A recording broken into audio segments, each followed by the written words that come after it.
किसान भाइयों, आज के वीडियो में हम बात करने वाले हैं भिंडी की खेती के बारे में। जानने वाले हैं भिंडी की खेती के बारे में संपूर्ण जानकारी, A to Z नॉलेज, मिट्टी के चुनाव से लगाकर इसकी फर्स्ट हार्वेस्टिंग तक सब कुछ इस वीडियो में आपको देखने को मिलने वाला है। तो इस वीडियो को लास्ट तक देखें और जहां भी यह वीडियो आपको पसंद आता है वहां इसे लाइक और शेयर कर दें। शुरुआत करते हैं इस वीडियो की।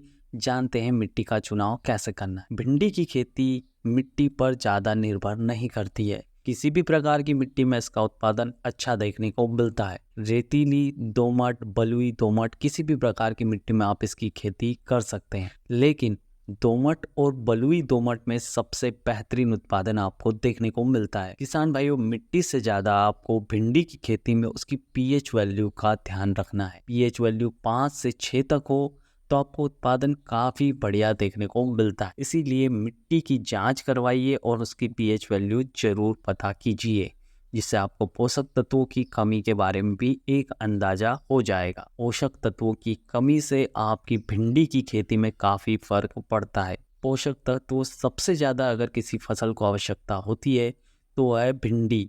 यह एक ऐसी फसल है जो ऐसी जगह में ही अच्छा उत्पादन देती है जहां पोषक तत्वों की कोई कमी न हो। अब हम बात कर लेते हैं खेत की तैयारी की। किस प्रकार से आपको खेत की तैयारी करनी है। खेत की तैयारी की शुरुआत आपको कर देनी है खरपतवार हटाने और खरीफ की फसल के अवशेष हटाने से। किसान भाइयों, भिंडी की खेती आपको साफ सुथरी फसल के रूप में देखने को मिलती है। इसमें कचरा होना इसके उत्पादन को काफी प्रभावित करता है, इसलिए आपको पहले से साफ सफाई बहुत ही बढ़िया तरीके से करनी है। आपको ये निर्धारित करना है खरीफ की फसल के जो अवशेष हो वो खेत में शेष न रह जाए, इसलिए खेत की साफ सफाई अच्छे से करवा लें, फिर ही आप जुताई का काम शुरू करें। खेत में साफ सफाई अच्छे करवाने के लिए आपको खरीफ के फसल के जो अवशेष हैं उन्हें अच्छी तरीके से हटवा लेना चाहिए।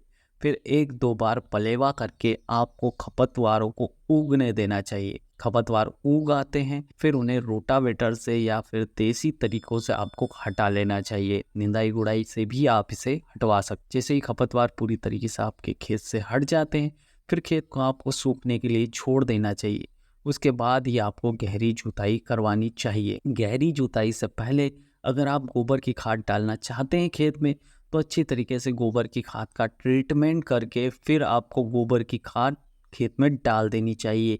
खास करके फंगस नाशक दवाई आपको ज़रूर इस्तेमाल करनी चाहिए गोबर की खाद में। उसके बाद ही इसे खेत में डालना चाहिए। इसके साथ ही कंपोस्ट और जैविक खाद भी अपने खेत में आप डाल सकते हैं। फिर आप गहरी जुताई करवा कर कल्टीवेटर और रोटावेटर से ज़मीन को अच्छी तरीके से समतल करके बेड बनाने की तैयारी करनी चाहिए। किसान भाइयों, आप बेड बनाकर भिंडी की खेती करते हैं तो आपको उत्पादन बहुत ही बढ़िया देखने को मिलता है। बनाकर अगर आप बुआई कर रहे हैं तब आपको एक पौधे से दूसरे पौधे के बीच की दूरी 15 से 20 सेंटीमीटर और एक लाइन से दूसरे लाइन की दूरी 40 से 45 सेंटीमीटर निर्धारित करनी चाहिए, जिससे आपको पौधे की ग्रोथ अच्छी देखने को मिलेगी, पौधा स्वस्थ रहेगा, उसके लिए वायु संचरण की जगह भी अच्छी रहेगी, जिसकी वजह से उत्पादन में भी आपको बढ़ोतरी देखने को मिलेगी। किसान भाइयों, हम अगली बात कर लेते हैं बुआई की। किसान भाइयों, बुआई के समय आपको बीजों का चुनाव सबसे महत्वपूर्ण। अगर आप बीज देसी इस्तेमाल कर रहे हैं तो आपको 8 से 10 किलो बीज 1 एकड़ में इस्तेमाल करने चाहिए, और अगर आप हाइब्रिड बीजों का इस्तेमाल कर रहे हैं तो आपको 2 किलो बीज प्रति एकड़ यूज करने चाहिए। किसान भाइयों, अगर आप हाइब्रिड बीज इस्तेमाल कर रहे हैं, मैं आपको यहाँ पर 3 ऐसी टॉप हाइब्रिड बीजों की वैरायटियाँ बता देता हूँ जिनका इस्तेमाल करके आप एक अच्छा उत्पादन ले सकते। सबसे पहली आती है NS 862, जो कि 45 से 50 दिन में आपको उत्पादन देना शुरू कर देती है। पौधा अच्छा हाइट लेता है, इसमें 4 से 5 शाखाएं आती हैं जिनमें आपको भिंडी का उत्पादन बढ़ता हुआ दिखता है। किसान भाइयों, इसमें आपको ज्यादा बीमारियां देखने को नहीं मिलती है। खास करके पीला मोजेक वायरस के प्रति रोग प्रतिरोधक क्षमता भी इसमें बहुत ही बढ़िया। किसान भाइयों, दूसरी वैरायटी की बात करूँ तो माहिको की रीटा एक ऐसी वैरायटी है जो आपको 40 से 45 दिन के अंदर उत्पादन देना शुरू कर देती है। मीडियम साइज का पौधा रहता है, लेकिन उत्पादन में ये कहीं भी कम नहीं ठहरता। आपको 80 से 90 क्विंटल से लगाकर 110 क्विंटल तक प्रति एकड़ उत्पादन दे सकता है। भाइयों, अगर मैं तीसरी वैरायटी की बात करूं तो ये है राधिका।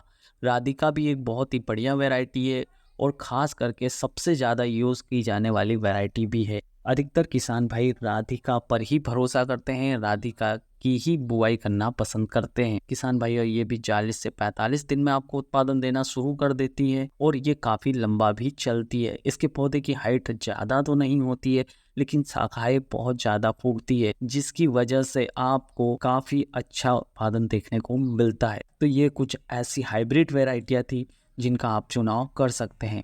वैरायटियों का चुनाव करने के बाद में आप इनका ट्रीटमेंट करना न भूलें। ट्रीटमेंट करना या उपचार करना बहुत ज़्यादा जरूरी है। आप देसी वैरायटी ले रहे हो या फिर हाइब्रिड वैरायटी, उपचार जरूर करना है। इसके लिए आप 6 से 8 घंटे तक पहले बीजों को भिगो कर रखिए, फिर उन्हें थायरम या थीरम में अच्छी तरीके से उपचारित कीजिए।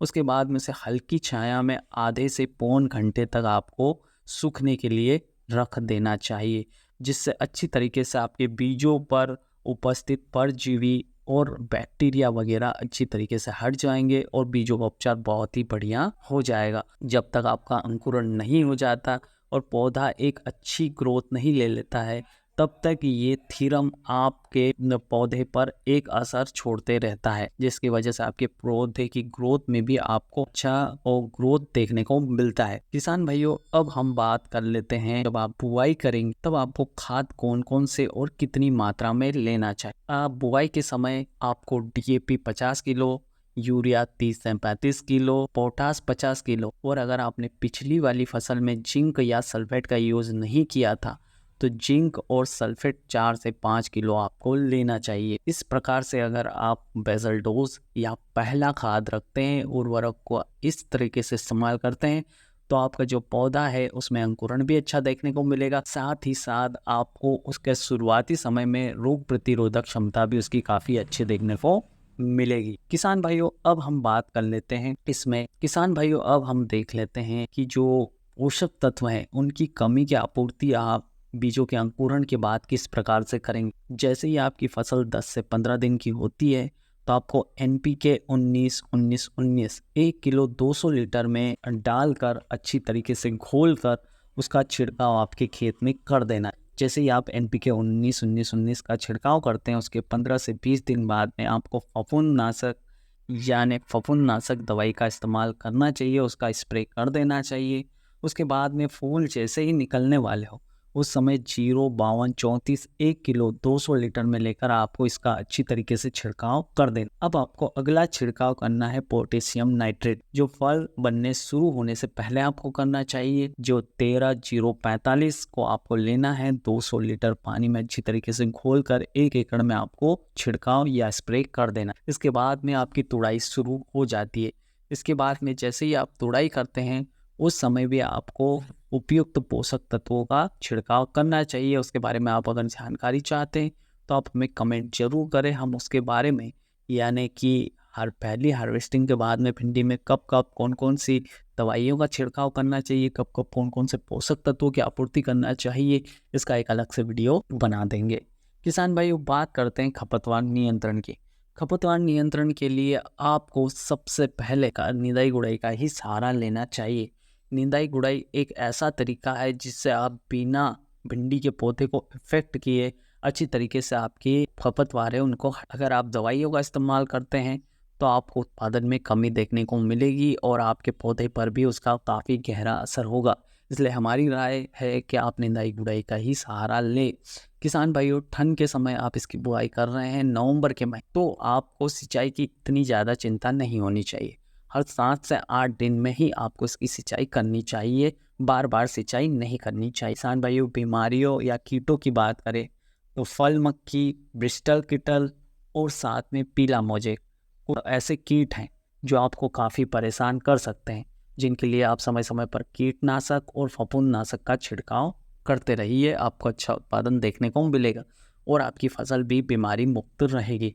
उत्पादन की बात करूं तो 50 से लगाकर 150 क्विंटल तक कोई भी उत्पादन आपको मिल, खास करके इस समय की भिंडी में आपको 80 से 90 क्विंटल उत्पादन देखने को मिलेगा।